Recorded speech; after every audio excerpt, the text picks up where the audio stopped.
Hey guys, my name is Fallon Rabe and I am a Diamond Ambassador. I am so thankful to be a part of this Jewels in January group that Aubrey is putting together. My team absolutely loves these video series when we do them. So I am thankful to be able to be on here and to be sharing one of my favorite topics with you guys. It's about leaders. Leaders are so important because it creates residual income and a stable business, and that is what we are all here for, right? So this is really an important topic.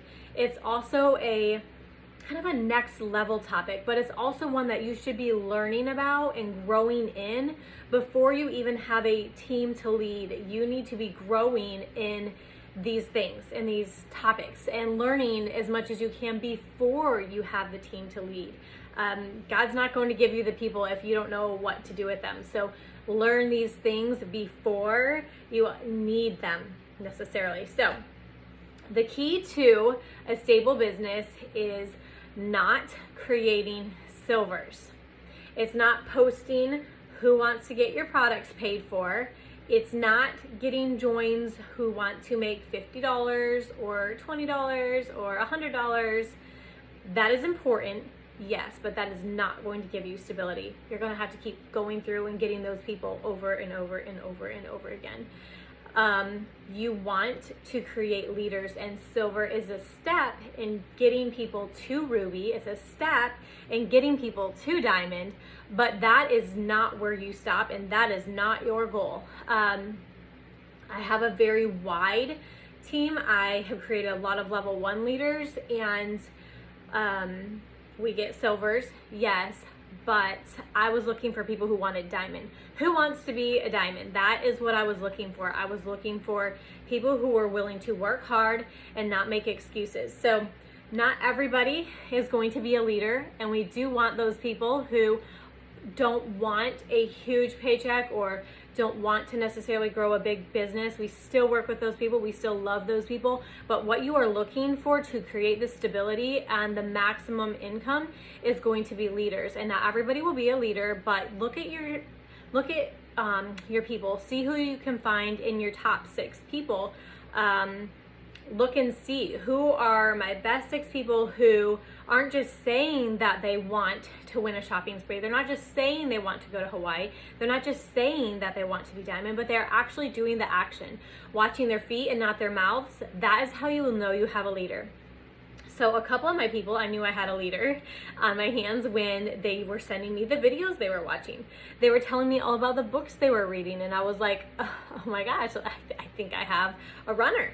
I think that's what we called it back then, a runner, a worker. I think I have somebody who wants to do this thing. And so I learned over time that what I was looking at was a leader. So when we are developing people and working with people, there are those traits that you're gonna look for. And I learned those traits through reading and studying John Maxwell.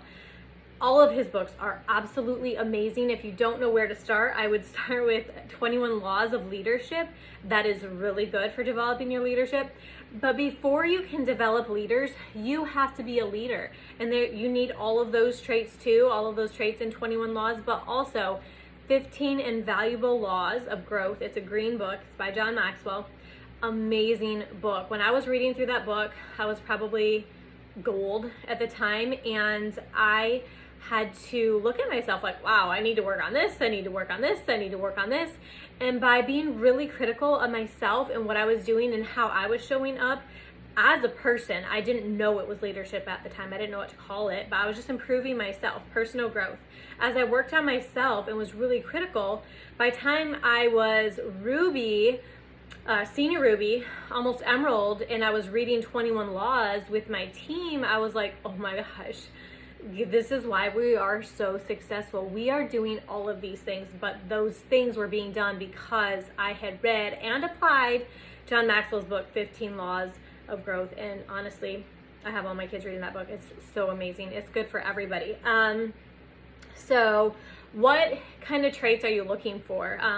The number 1 trait I would look for is someone who is coachable. You need to work with people who are coachable. So what coachable means is when you tell them something that might be hard for them to hear, a good leader is going to tell someone the hard things, right? You say it in love and you learn how to do that over time. But a good leader is going to call out things, and a good leader, the person you're coaching, they have to be willing to hear those things and to accept that criticism and to be like, you know what, you're right. Instead of making excuses for why they can't work or why they're not on team call or why they're not doing the things, why they're not doing three-way calls with their people, instead of making excuses, they're willing to own up for their actions and be coachable. That is so important. So a leader cannot be a leader unless they are also a follower.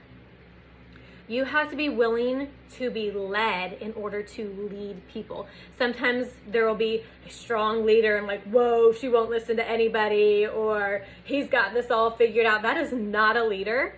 That is not a leader. That might be someone who's good as a boss at Walmart or Target or something, but that is not a leader. We are getting people to buy into us and to our vision. That is what a leader is. So a leader is also very passionate. So when you're looking for people in your business who is a leader? Who should I pour the most of my time into? They're going to be passionate. They're going to be charismatic. You're going to look at them and think, okay, this is someone that I would like to follow. I would join her team. Yeah. I would trust her to take me to Diamond. That's the type of person you're working to develop as a leader. So they don't have excuses. They do the things. That's one of the other things too. They're very hard workers. Leaders are willing to be uncomfortable. So if you see someone on your team and you're like, hey, you need to send that cold message, or hey, you need to get on the phone with your people, and they're like, I don't want to do that. I'm going to draw the line right there. I'm not willing to do that. That is not someone you want to spend a lot of time with. You want to work with people who are willing to get uncomfortable. Not that they're perfect. Maybe their messaging stinks. Maybe their Facebook posts are awful. Maybe they have no influence. Maybe they don't have a lot of friends on Facebook or followers on Instagram, or maybe they don't have a ton of time. That's okay. They can work on those things, but they have to be willing to be coached, and then they have to be willing to do the work, the hard things. So with leaders, width is so important. So having that wide team is so, so important. You do not want to just have one strong leg. Like, okay, I have this leader over here and she's doing amazing, and she has this leader, and then there's this jewel and this jewel and just this jewel, and then over here there's nothing going on. That is terrible. You need to have that strong leg, yes, and then have another super strong leg, and then have another one. So work with multiple people.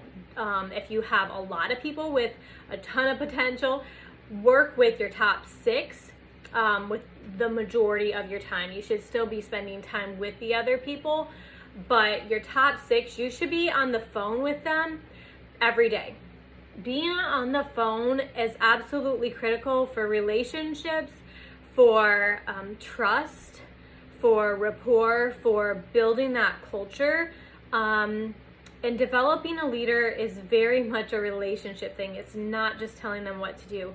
Most of my coaching with high-level leaders is honestly more on a personal level. Like, how can we get your personal life okay so that you can function in your business exactly how you need to? And that's not something we talk about every day, but those things do come up. It's not just business. The other thing I would say is a lot of times people don't think that leaders, again, need their hands held. They feel like they got it figured out and they're good to go on their own, and nothing could be further from the truth.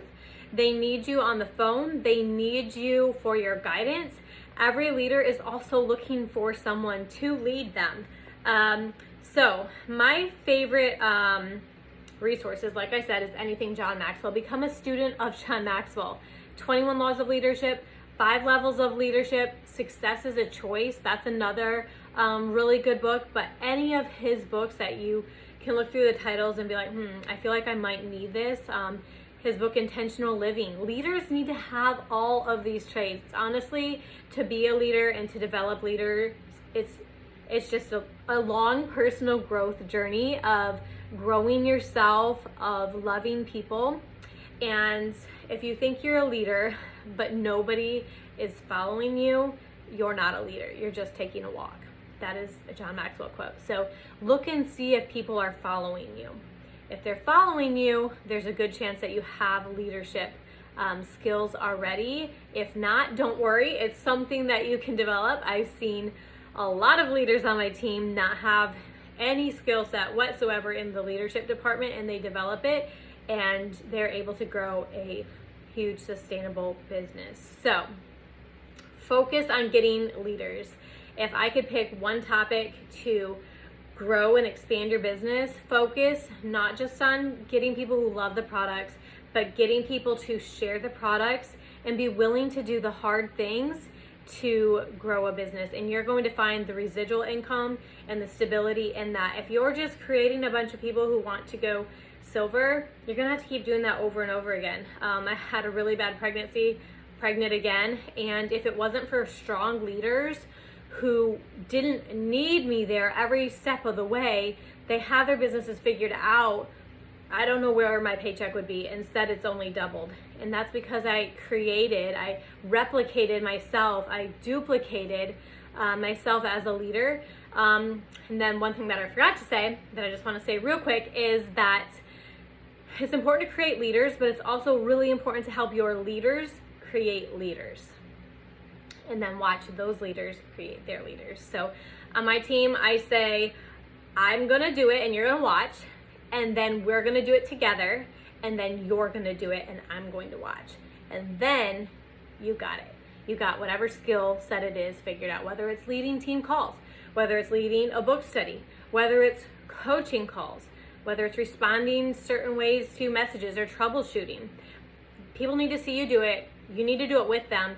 Then they need to do it while you are watching how they do it, and then they're good to go. So I hope this is helpful for you guys. Again, if this is something you hadn't heard before, all you need is John Maxwell's books. Just go and read and dig in and really be self-critiquing and analyzing of yourself as well as your team.